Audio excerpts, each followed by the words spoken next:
लोकसभा चुनाव 2024 की तारीखों का आज ऐलान हो जाएगा। दोपहर में चुनाव आयोग प्रेस कॉन्फ्रेंस करने वाला है। इस वक्त हमारे साथ मौजूद हैं बीजेपी के वरिष्ठ नेता प्रहलाद सिंह पटेल जी। सर, एक तो चुनाव की तारीखों का आज ऐलान हो जाएगा, लंबे वक्त से इंतजार किया जा रहा था। सबसे पहले आपकी प्रतिक्रिया जानना चाहूंगी। आचार संहिता का इंतजार लोग कर रहे थे, लेकिन पार्टी ने तो भारतीय जनता पार्टी ने अपना जो मिशन था वो प्रारंभ कर रखा था। और पार्टी का हमारा मंत्र है चरेवेती चरेवेती, चले चलो चले चलो। पर संवैधानिक व्यवस्था है, निर्वाचन आयोग अपनी प्रेस कॉन्फ्रेंस में जो घोषणा करेगा हम उसका निश्चित रूप से पूर्व से ही स्वागत करते हैं।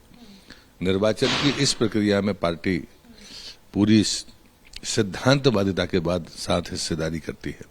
रहा सवाल ओपिनियन पोल का, तो ये हमारे चौथे स्तंभ का काम है, या वो लोग जो इसका आकलन करते रहते हैं। ओपिनियन पोल के बारे में मैं बता देती हूँ कि सी वोटर ओपिनियन पोल में 29 में से 28 सीटें बीजेपी रिपीट करने जा रही है, जो पिछले 2019 की तस्वीर थी। इसके उलट आपको लगता है कि कुछ और भी तस्वीर होने वाली है? ये तो ओपिनियन पोल है। हमारा लक्ष्य है 29 की 29 जीतना, और ऐसा नहीं कि हम 29 नहीं जीतते। एक सीट है छिंदवाड़ा, जिसको हम एक बार जीत चुके हैं, इसलिए उसको फिर से जीतने का लक्ष्य भारतीय जनता पार्टी का है।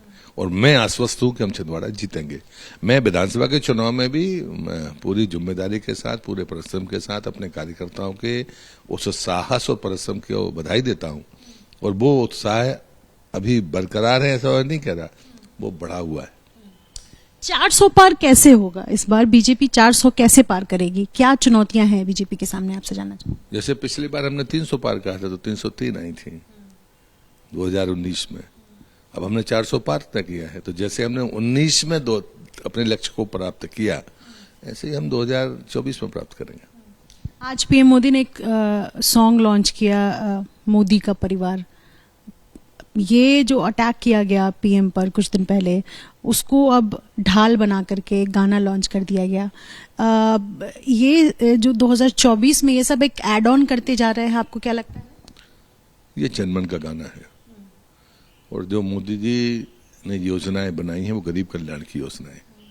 देश की राजनीति में 3 बदलाव देखता हूं मैंने जीवन में। 77 से लेकर 2014 के परिवर्तन को देखने का मैं साक्षी हूं। शायद हमारी पीढ़ी से ज्यादा भाग्यशाली कोई नहीं है। हम देखते थे कि आम आदमी दरवाजों पर जाकर गिंगियाता था, उसे बिना मांगे मिला है। इसलिए आप मोदी के परिवार की ताकत सामर्थ्य का कल्पना कोई शायद विरोधी नहीं कर सकते। दूसरी बात है कि लोकतंत्र में अमर्यादा कोई पसंद नहीं करता। इसलिए देश के प्रधानमंत्री को, जिसके दुनिया में इतनी लोकप्रियता हो, दुनिया के लोग उनसे मार्गदर्शन लेते हों, उनके अपमान करने की जो गलती विपक्ष करता है, उसका खामियाजा उसे भुगतना ही पड़ेगा। इसलिए मेरा ऐसा मानना है, नेता हमारा मजबूत है, नीतियां हमारी स्पष्ट है, हमने उसमें कभी परिवर्तन नहीं किया। धारा 370 उसका परिणाम है। और आगे जो विकास का हमारा मॉडल है, तो मोदी जी का साफ कहना है, विकास और विरासत। विकास विरासत के बगैर नहीं, राम जन्मभूमि उसका प्रमाण है।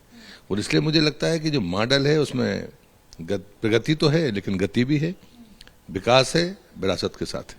आज के लिए एक आखिरी सवाल है कि इलेक्टोरल बॉन्ड को लेकर के सवाल उठ रहा है बीजेपी पर, और ये भी कहा जा रहा है कि सबसे ज्यादा चंदा इस पार्टी को मिला है। भ्रष्ट पार्टी है बीजेपी, और ये बड़ा मुद्दा विपक्ष बनाने जा रहा है इस चुनाव में, क्योंकि सबसे ज्यादा चंदा जिस पार्टी को दिया गया उसमें कई ऐसे कंपनियों के नाम हैं जिनको ईडी ने घेरा, जिस पर सवाल उठते रहे, और वो कंपनियां चंदा देती है बीजेपी को। क्या कहें? मुझे आपके शब्द से ही आपत्ति है।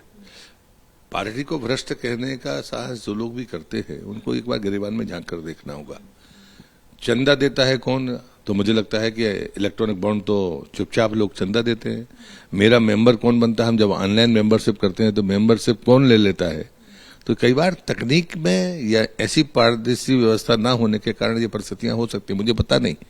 लेकिन इसके लिए भ्रष्ट कह देना, ये लोकतंत्र का मजाक है। कोई पार्टी को, हाँ, अगर कोई शुचिता की बात हम जब करते हैं, तो शुचिता की बात इस देश में सिर्फ भाजपा करती है। कोई दूसरी पार्टी ये नैतिक साहस ही नहीं दिखा पाती है। इसलिए हम किसी भी आकलन के लिए तैयार हैं।